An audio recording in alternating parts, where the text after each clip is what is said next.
मायावती से डर गया विपक्ष, जपने लगा बीजेपी का नाम।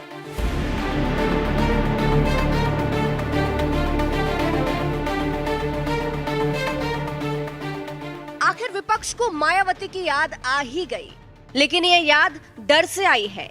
मायावती की राजनीतिक ताकत का डर, उनके वोट बैंक का डर। इसलिए जनता के सामने मायावती को बदनाम करने के लिए विपक्ष उलूल जुलूल बातें कर रहा है और हमेशा की तरह बीजेपी को बीच में लाने की कोशिश कर रहा है। पर यह डर ही है जो विपक्ष से ये सब करवा रहा है। चलिए आपको भी बताते हैं पूरी खबर के बारे में। दरअसल सीएम नीतीश ने पटना में 23 जून को विपक्षी दलों के बड़े नेताओं की बैठक बुलाई है, जिसमें कांग्रेस, सपा ऐसे तमाम विपक्षी दल हैं। लेकिन इसमें बसपा प्रमुख मायावती को नहीं बुलाया गया है, जिससे मायावती को कोई फर्क भी नहीं पड़ रहा है, क्योंकि उनकी ताकत ही कुछ और है और इससे विपक्ष का खुद ही नुकसान है, क्योंकि वोट बट जाएगा। इसलिए अब इसी डर से विपक्ष मायावती पर इल्जाम लगा रहा है। मायावती पर विपक्ष ने लगाया इल्जाम।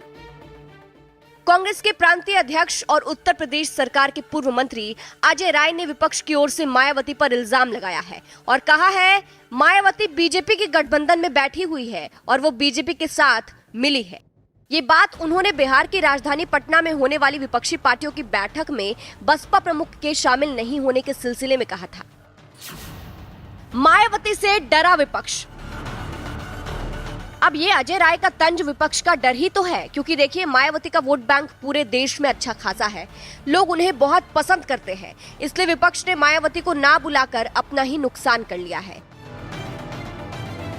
इसीलिए इसी डर से अब विपक्ष मायावती पर उल्टा इल्जाम लगा रहा है और बीजेपी का नाम जप के मायावती को घेरने की कोशिश कर रहा है।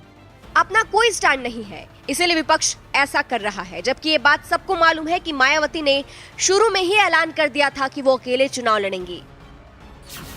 बिना मायावती के हार जाएगा विपक्ष। इस बारे में खुद बसपा भी जानती है और विपक्ष भी। इसीलिए बसपा ने सवाल उठाते हुए कहा भी था कि उत्तर प्रदेश में नीतीश कुमार और ममता बनर्जी का कितना वोट बैंक है। बहुजन समाज पार्टी का उत्तर प्रदेश के अलावा पूरे देश में वोट बैंक है और जनाधार है। इसीलिए मायावती को नजरअंदाज कर कोई भी मोर्चा सफल नहीं हो सकता है। 2022 के विधानसभा चुनाव में बसपा का एक प्रत्याशी जीता था, बावजूद वोट प्रतिशत 13% के आसपास था। इसके अलावा आपको ये भी बता दें कि मायावती को विपक्ष के सहारे की बिल्कुल भी जरूरत नहीं है, क्योंकि उनका अपना अलग प्लान है, जिसको लेकर उनकी तैयारी भी जोरों पर है। मायावती का प्लान। लोकसभा चुनाव 2024 के लिए बसपा बड़ी तैयारियों में लगी हुई है। एबीपी की रिपोर्ट के मुताबिक हर मंडल से 10-10 नाम का पैनल तैयार किया जा रहा है और इन्हीं नामों के आधार पर क्षेत्र की समीक्षा की जाएगी। प्रभारियों को रोजाना 4 से 5 छोटी-छोटी बैठक करने के निर्देश भी दिए गए हैं। इसके साथ ही हर बैठक की तस्वीर भी बसपा मुख्यालय को भेजा जाएगा।